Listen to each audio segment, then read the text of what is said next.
हम लोग आज पढ़ेंगे संविधान में अनुसूचियां या संविधान की अनुसूचियों के बारे में आज चर्चा करेंगे। और ये क्लास आपकी यूपी टेट, सुपर टेट और यूपीएसआई के लिए अति महत्वपूर्ण होगी। ठीक है बेटा। तो अगर हम बात करें संविधान की अनुसूचियों की, तो जब हमारा संविधान बनकर तैयार हुआ था अर्थात 26 नवंबर 1949 को, और यह लागू हुआ था 26 जनवरी 1950 को। एट दैट टाइम हमारे भारतीय संविधान में टोटल 8 अनुसूचियां हुआ करती थी। अर्थात आप कह सकते हैं कि जो हमारा मूल संविधान था, इस मूल संविधान में कुल 8 अनुसूचियां थी। ठीक है बेटा, कुल 8 अनुसूचियां थी। लेकिन अगर हम वर्तमान की बात करें या आधुनिक संविधान की बात करें, तो आधुनिक संविधान में बेटा 12 अनुसूचियां हैं। टोटल कितनी अनुसूचियां हैं? कुल 12 अनुसूचियां हैं। अगर हम वर्तमान की बात करें तो वर्तमान में हमारे संविधान में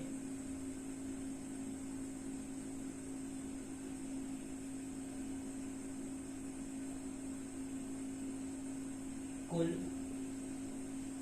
कितनी अनुसूचियां हैं बेटा? कुल 12 अनुसूचियां हैं।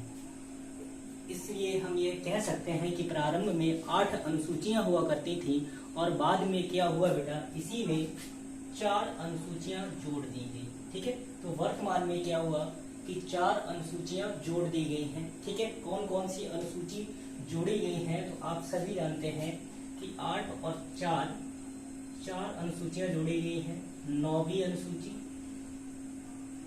10वीं अनुसूची, 11वीं अनुसूची और फाइनली आप कहेंगे बेटा 12वीं अनुसूची। ये 4 अनुसूचियां नई जोड़ी गई हैं संविधान लिखे जाने के बाद, संविधान लागू होने के बाद इनको जोड़ा गया है। अब इन अनुसूचियों में क्या क्या सब्जेक्ट हैं, आइए उनकी चर्चा करते हैं। ठीक है बेटा। तो सबसे पहले हम बात करेंगे अनुसूची प्रथम की, यानी पहली शेड्यूल में क्या है। ठीक है। या हम कहेंगे प्रथम अनुसूची। प्रथम अनुसूची, अगर हम प्रथम अनुसूची की बात करें बेटा, तो इसमें दिया गया है names of Indian states and UTs. ठीक है बेटा। इसमें क्या दिया गया है, जो भारत है, भारत संघ में शामिल होने वाले सभी राज्यों और केंद्र शासित प्रदेशों के नामों का उल्लेख हमें मिलता है प्रथम अनुसूची में। ठीक है। कहाँ मिलता है बेटा? प्रथम अनुसूची में। तो आप यह कहेंगे कि प्रथम अनुसूची में क्या है बेटा, तो आप कहेंगे भारत जो है वो क्या है बेटा, उसके राज्यों का संघ है, और कौन कौन से राज्य हैं उन राज्यों के नाम और केंद्र शासित प्रदेशों के नाम हमें प्रथम अनुसूची में ही प्राप्त होते हैं, प्रथम अनुसूची में ही मिलते हैं। ठीक है। तो भारतीय संघ में शामिल होने वाले राज्यों, भारतीय संघ में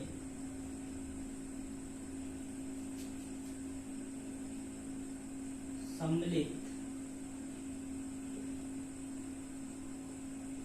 राज्यों एवं केंद्र शासित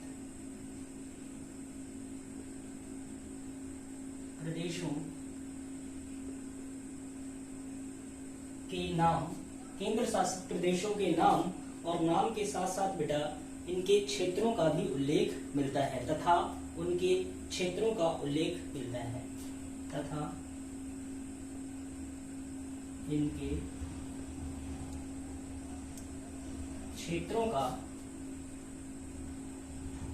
उल्लेख हमें मिलता है बेटा प्रथम अनुसूची में। और आप सभी जानते हैं कि जब 1956 में राज्यों का पुनर्गठन हुआ था, पहली बार जब राज्यों का पुनर्गठन हुआ था, ठीक है, भारत में, तो उस समय भारत में कुल 14 राज्य हुआ करते थे। ठीक है। अगर हम बात करें 1956 की, कब की बात करेंगे? 1956 की। और 1956 में ही पहली बार भारत में राज्यों का क्या हुआ था बेटा, पुनर्गठन हुआ था। ठीक है। या आप कह सकते हैं 1956 में हुआ था भारत में राज्यों का गठन। और जब यह गठन हुआ था 1956 में, एट दैट टाइम, उस समय भारत में कुल 14 राज्य हुआ करते थे और भारत में एट दैट टाइम बेटा 6 केंद्र शासित प्रदेश हुआ करते थे। ठीक है, अगर हम केंद्र शासित प्रदेशों की बात करें,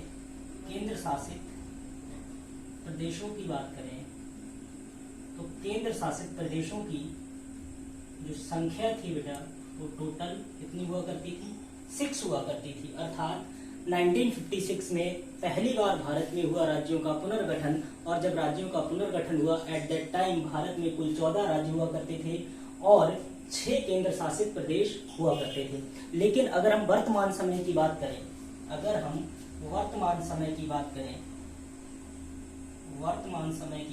बेटा, तो वर्तमान समय में आप सभी जानते हैं कि भारत में कुल राज्यों की संख्या कितनी है बेटा?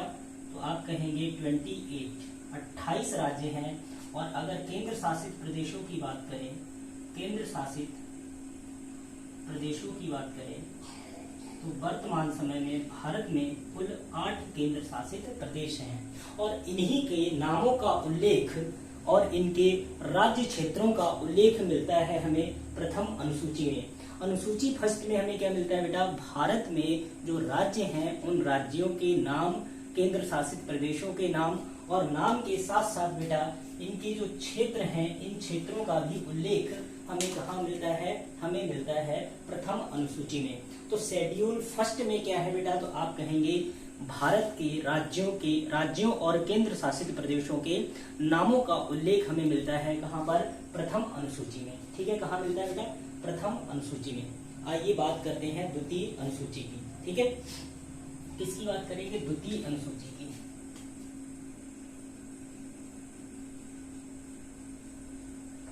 द्वितीय अनुसूची,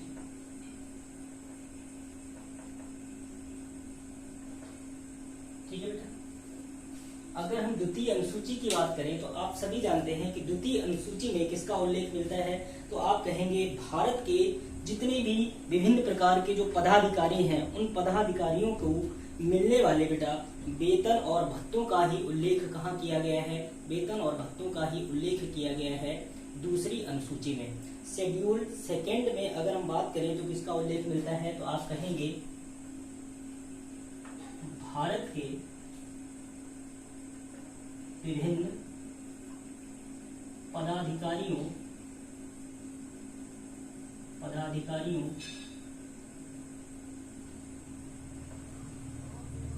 को प्राप्त होने वाले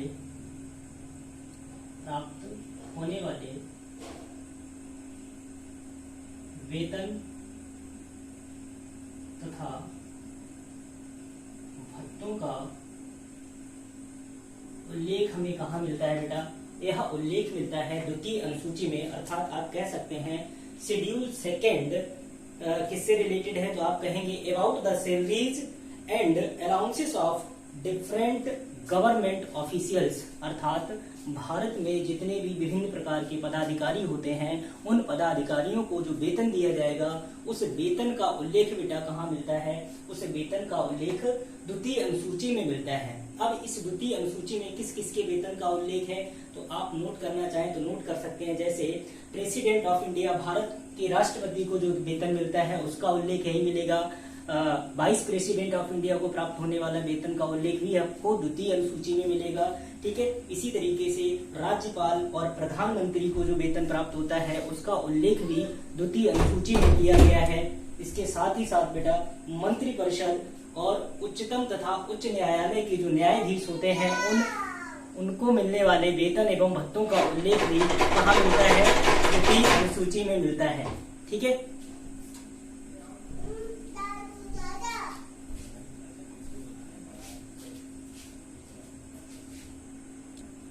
इसके साथ ही साथ बेटा संसद के जो सदस्य होते हैं इन सदस्यों को जो वेतन प्राप्त होते हैं, भत्ते मिलते हैं, उनका उल्लेख भी आपको द्वितीय अनुसूची के अंतर्गत ही मिलेगा। इसके साथ ही साथ बेटा CAG अर्थात controller and auditor general of India, इसके वेतन का भी उल्लेख आपको द्वितीय अनुसूची के अंतर्गत ही मिलेगा। इसके साथ ही साथ बेटा लोकसभा का जो अध्यक्ष होता है, उस अध्यक्ष को प्राप्त होने वाले वेतन और भत्तों का उल्लेख भी कहाँ मिलता है, द्वितीय अनुसूची के अंतर्गत मिलता है। ठीक है बेटा, तो ये कुछ पदाधिकारी थे जिनका वेतन कहाँ से दिया जाता है, अनुसूची सेकंड में इनके वेतन एवं भत्तों का उल्लेख मिलता है। तो अनुसूची दूसरी किससे संबंधित है, तो आप कहेंगे बेटा अनुसूची 2 संबंधित है वेतन और भत्तों से।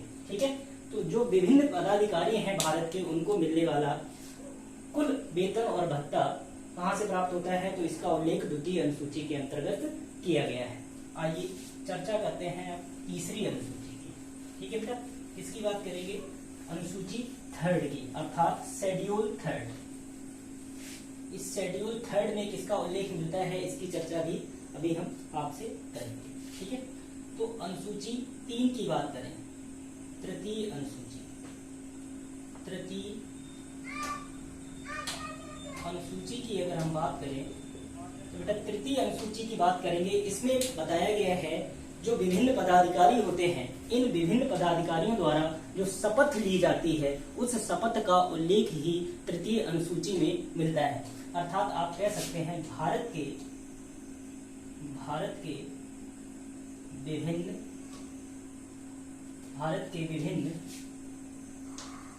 पदाधिकारियों द्वारा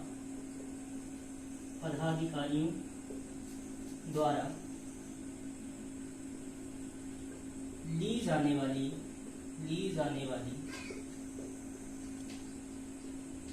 शपथ का उल्लेख हमें कहाँ मिलता है, इस शपथ का उल्लेख हमें मिलता है तीसरी अनुसूची में। अगर हम तीसरी अनुसूची की बात करें तो तीसरी अनुसूची में बेटा किसका उल्लेख किया गया है, भारत के जो अभी विभिन्न पदाधिकारी बताए, इन सबका जो शपथ है, ठीक है, वो कहाँ मिलेगा आपको, वह मिलेगा अनुसूची 3 के अंतर्गत। अर्थात आप कह सकते हैं 3rd schedule is related to about the oath taken of by the different government officials. ठीक है, भारत के जितने भी पदाधिकारी होते हैं उनके द्वारा जो शपथ ली जाती है, उस शपथ का ही उल्लेख कहाँ किया गया है, आपको बता दें तीसरी अनुसूची में किया गया है। जैसे राष्ट्रपति जो शपथ लेता है, उपराष्ट्रपति जो शपथ लेता है, प्रधानमंत्री जो शपथ लेता है, इन सबका उल्लेख कहाँ मिलेगा आपको, इन सबका उल्लेख तीसरी अनुसूची के अंतर्गत मिलेगा। लेकिन बेटा यहाँ पर एक चीज आप ध्यान रखेंगे, नोट लगाकर इसको चाहें तो आप नोट कर सकते हैं कि जो लोकसभा का अध्यक्ष होता है, लोकसभा का अध्यक्ष अपने पद एवं गोपनीयता की शपथ नहीं लेता है। तो इस चीज को लिखना चाहे तो लिख सकते हैं, लोकसभा का अध्यक्ष अपने पद एवं गोपनीयता, एक मिनट लाइट कट गई, वेट करें।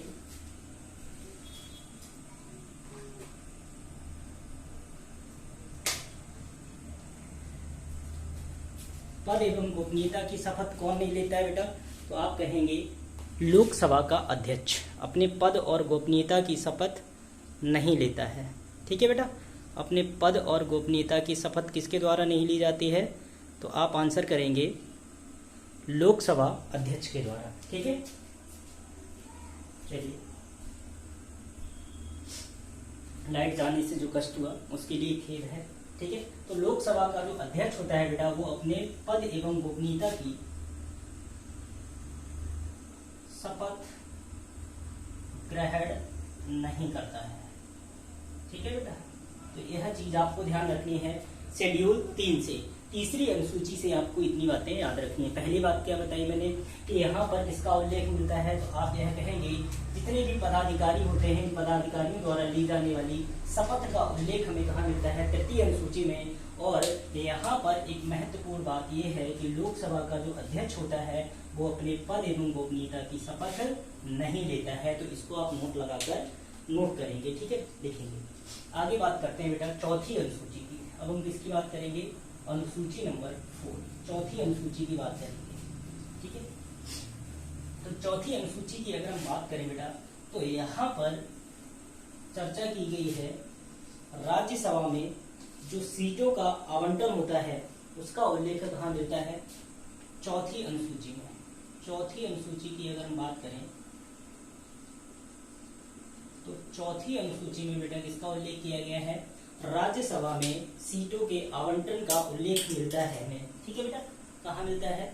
चौथी अनुसूची में। तो आप ये कहेंगे राज्यसभा में सीटों का आवंटन, राज्य सभा में सीटों का आवंटन, अर्थात किस प्रदेश से और किस केंद्र शासित प्रदेश से कितने सदस्य निर्वाचित होकर कहाँ आएंगे बेटा? राज्यसभा में आएंगे। इसका उल्लेख कहाँ मिलता है? इसका उल्लेख मिलता है हमें चौथी अनुसूची में। ठीक है, और आप सभी जानते हैं कि चौथी अनुसूची में जो सीटों का आवंटन हुआ था वो 1971 में जो जनगणना की गई थी। ठीक है, 1971 में जो जनगणना की गई थी, इसी जनगणना के आधार पर आप कह सकते हैं कि सीटों का आवंटन किया गया था। इसी जनगणना के आधार पर सीटों का आवंटन किया गया था और यही आवंटन अभी तक चला आ रहा है और इसे बेटा बदला नहीं जाएगा। कब तक? 2026 तक।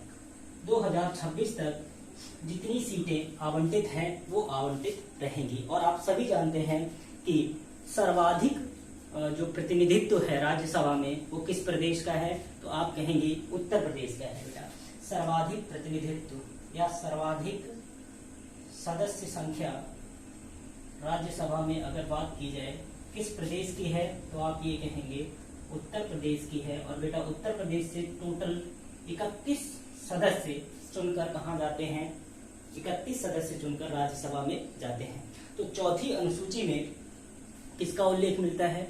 चौथी अनुसूची में राज्यसभा में सीटों के आवंटन की बात की गई है। ठीक है, तो इसके लिए इतना आप याद रखेंगे। नेक्स्ट अगर हम बात करें पांचवी अनुसूची की,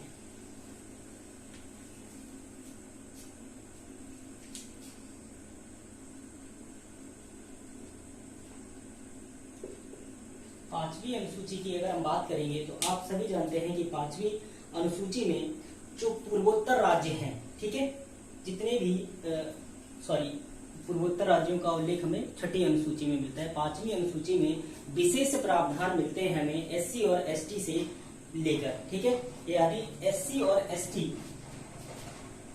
एससी अर्थात अनुसूचित जाति, अनुसूचित जाति तथा एसटी अनुसूचित जनजाति, जनजाति के प्रशासन से संबंधित विशेष प्रावधान, विशेष प्रावधान का उल्लेख हमें कहाँ मिलता है? पांचवी अनुसूची में मिलता है। ठीक है बेटा, तो एससी और एसटी से रिलेटेड जो भी स्पेशल प्रोविजंस हैं वो सारे के सारे हमें कहाँ मिलते हैं? शेड्यूल 5 में मिलते हैं। ठीक है, एससी और एसटी से रिगार्डिंग जितने भी स्पेशल प्रोविजन हैं उनका उल्लेख ही कहाँ मिलता है? हमें पांचवी अनुसूची के अंतर्गत मिलता है। ठीक है, अगर हम छठी अनुसूची की बात करें बेटा, किसकी बात करेंगे? छठी अनुसूची की बात करेंगे। ठीक है, अब हम बात करें छठी अनुसूची की, और छठी अनुसूची में अभी हमने आपको बताया था कि इसमें पूर्वोत्तर राज्यों के लिए विशेष प्रावधान किए गए हैं, उनका उल्लेख हमें कहाँ मिलता है? उनका उल्लेख छठी अनुसूची में मिलता है। तो कौन कौन से पूर्वोत्तर राज्य हैं? एक तो है बेटा असम, दूसरा है मेघालय, ठीक है, त्रिपुरा और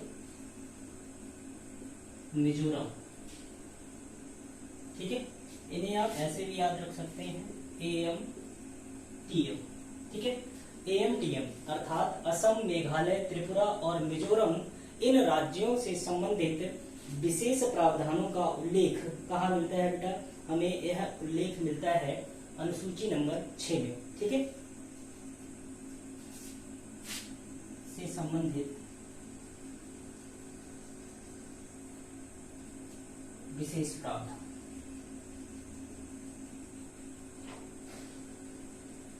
इनका उल्लेख हमें कहाँ मिलता है? अनुसूची नंबर 6 में। ठीक है, तो यह चीज आप याद रखेंगे।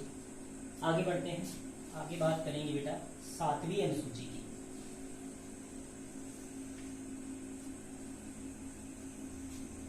ठीक है, बात करेंगे 7वीं अनुसूची की।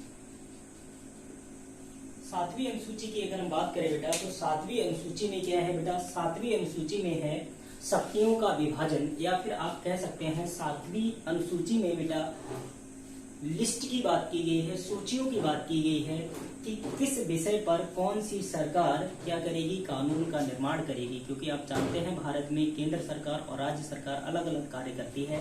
तो इसमें आपसे कहा जा सकता है कि 7वीं अनुसूची में क्या है? शक्तियों का विभाजन है। किसका विभाजन है बेटा? शक्तियों का विभाजन है। या फिर आप कह सकते हैं इस 7वीं अनुसूची में आप यह कह सकते हैं क्या है बेटा? शक्तियों का विभाजन, या फिर आप कह सकते हैं संविधान की सूचियों का उल्लेख।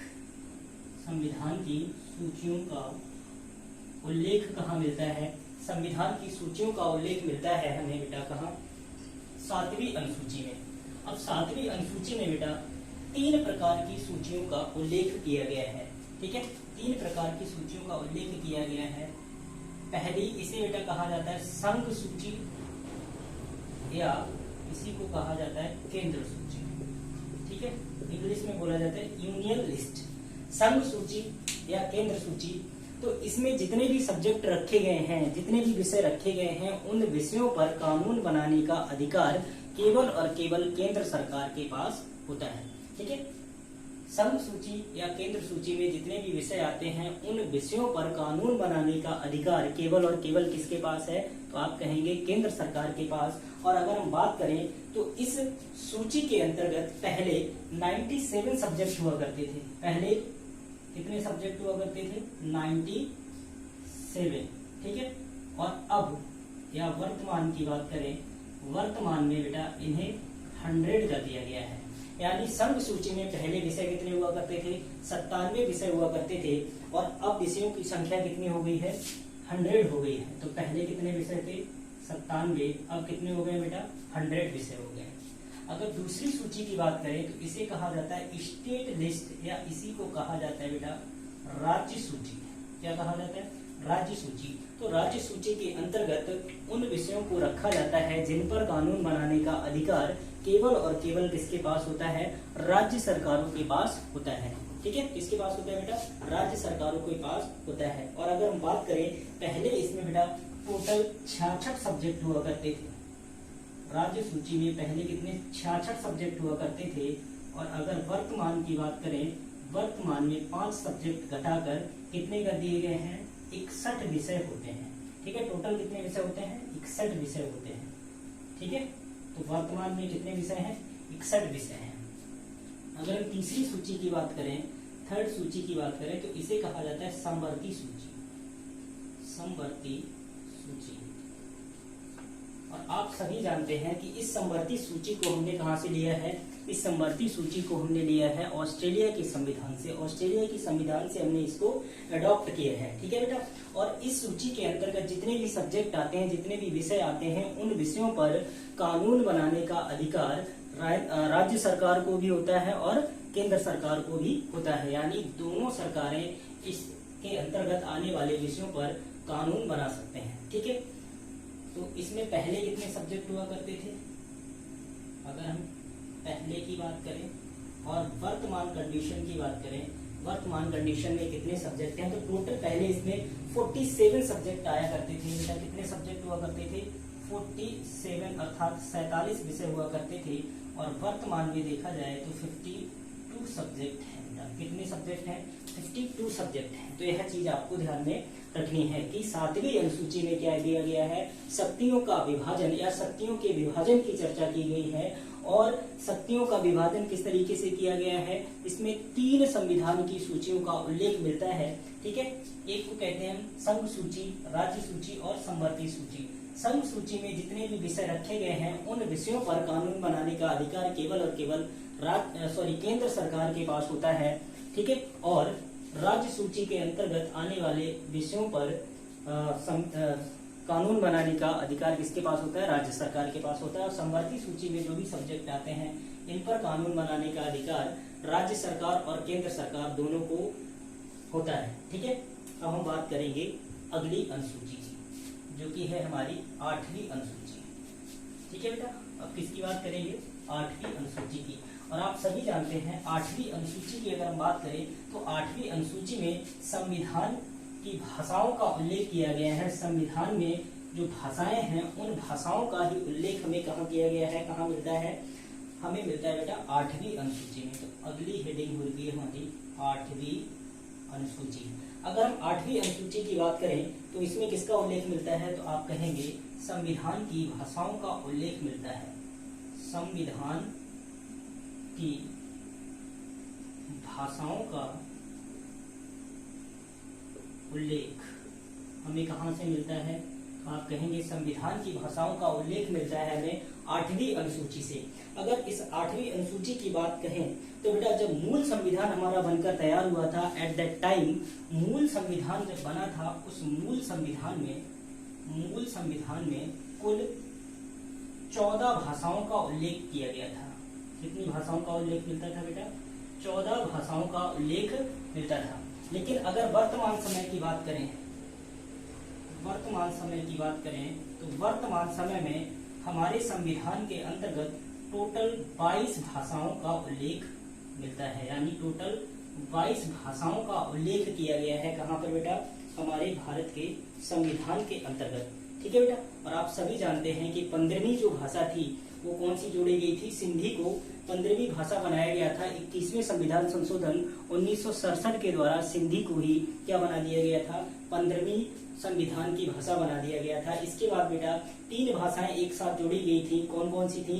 कोंकणी, मणिपुरी और नेपाली। कोंकणी, मणिपुरी और नेपाली, ये 3 भाषाएं जो हैं वो एक साथ जोड़ी गई थी। ठीक है बेटा, 71वें संविधान संशोधन 1992 के द्वारा, ठीक है, 71वें संविधान संशोधन 1992 के द्वारा कोंकणी के साथ बेटा मणिपुरी के साथ साथ आप कहेंगे नेपाली, ये 3 भाषाएं बाद में जोड़ दी गई। इसके बाद बेटा 4 भाषाओं को 92वें संविधान संशोधन 2003 के माध्यम से 4 भाषाएं जोड़ी गई थी।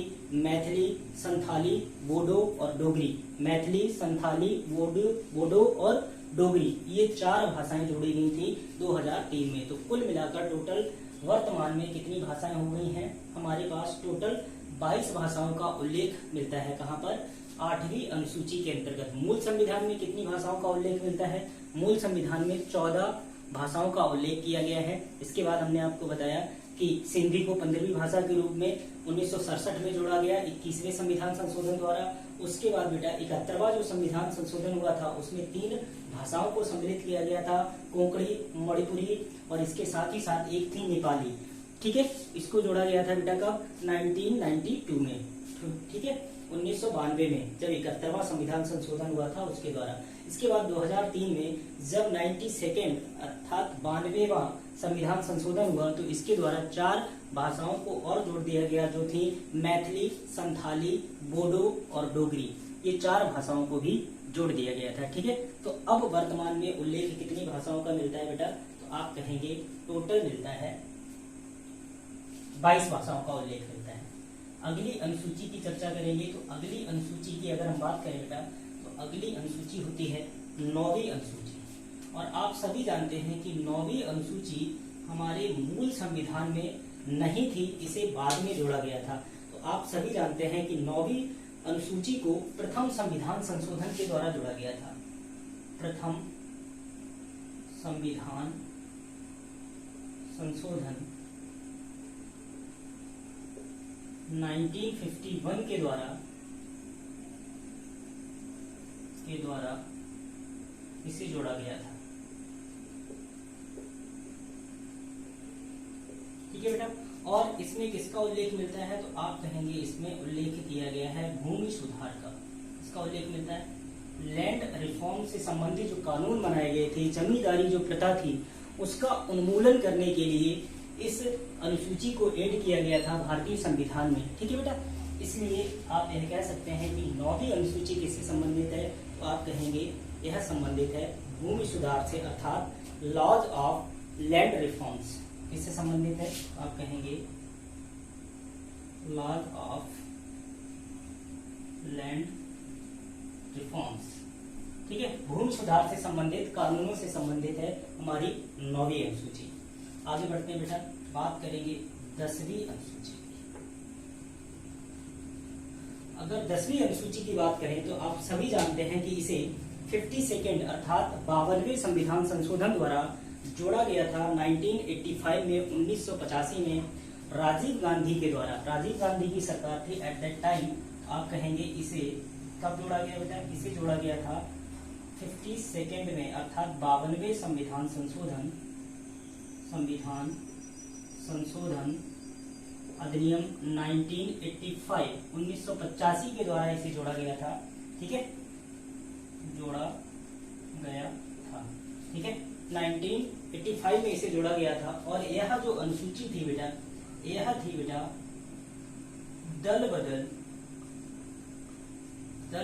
पर रोक से संबंधित, दल बदल पर रोक से संबंधित। अर्थात आप अगर निर्वाचित होकर किसी एक पार्टी से कहाँ पहुंचे हैं, पार्लियामेंट में पहुंचे हैं, तो 5 साल तक अब आपको उसी पार्टी का सदस्य बन के रहना पड़ेगा। आप अपना जो पार्टी है उसको चेंज नहीं कर सकते। ठीक है बेटा, तो इससे संबंधित जो प्रावधान किए गए थे वो 10वीं अनुसूची में किए गए थे। अर्थात 10वीं अनुसूची किससे संबंधित है, तो आप कहेंगे दल बदल से संबंधित है। किससे संबंधित है, दल बदल से संबंधित है। ठीक है, आगे बढ़ते हैं, बात करेंगे 11वीं अनुसूची की और ठीक बाद बात करेंगे अंतिम अनुसूची अर्थात 12वीं अनुसूची की। तो अगर हम बात करें 11वीं अनुसूची की, पहले हम बात करेंगे 11वीं अनुसूची की। तो आप सभी जानते हैं कि 11वीं अनुसूची जो है इसे भी बाद में जोड़ा गया था। ठीक है, 73वें संविधान संशोधन 1992-93 के द्वारा 11वीं अनुसूची को भारतीय संविधान में जोड़ा गया था। 73वें संविधान संशोधन 1992-1993 1992-93 के द्वारा इसे भारतीय संविधान में क्या किया गया था, जोड़ा गया था। और इसके अंतर्गत बेटा किसका उल्लेख मिलता है, तो आप कहेंगे यह पंचायत से संबंधित है, या आप कहेंगे पंचायती राज को संवैधानिक दर्जा दिया गया था,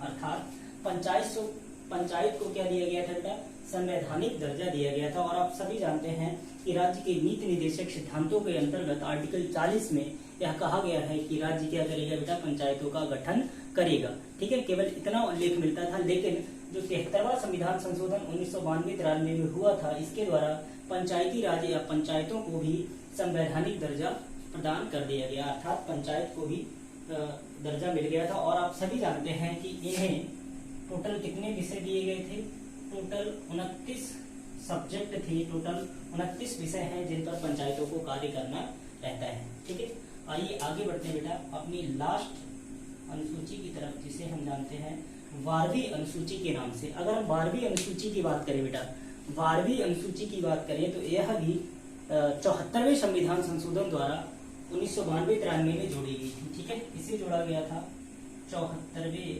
संविधान संशोधन 1992-1993 1992-93 के द्वारा इसे जोड़ा गया था। और यह संबंधित है म्यूनिसिपैलिटीज से, अर्थात आप कह सकते हैं नगर पालिकाओं से संबंधित है। यह किससे संबंधित है, तो आप कहेंगे नगर पालिकाओं को भी संवैधानिक दर्जा दिया गया। ठीक है, और इन नगर पालिकाओं को टोटल बेटा 18 सब्जेक्ट दिए गए। इन 18 सब्जेक्टों पर इन्हें कार्य करना था। ठीक है, तो 12वीं अनुसूची को कब जोड़ा गया, 74वें संविधान संशोधन 1992-93 के द्वारा इसको भारतीय संविधान में जोड़ा गया। और यह किससे संबंधित है, तो आप कहेंगे यह संबंधित है नगर पालिकाओं से, ठीक है। जबकि 11वीं अनुसूची किससे संबंधित है, पंचायती राज या पंचायत से संबंधित है, और इसमें टोटल 29 सब्जेक्टों की बात की गई है, जबकि 12वीं अनुसूची में कुल 18 सब्जेक्टों की चर्चा की गई है। तो ये था बेटा भारतीय संविधान की अनुसूचियां, ठीक है बेटा, भारतीय संविधान की अनुसूचियां। अगली क्लास में, ठीक है, आपको पार्ट 1 से पढ़ाया जाएगा, ठीक है, यानी भाग 1 से पढ़ाया जाएगा।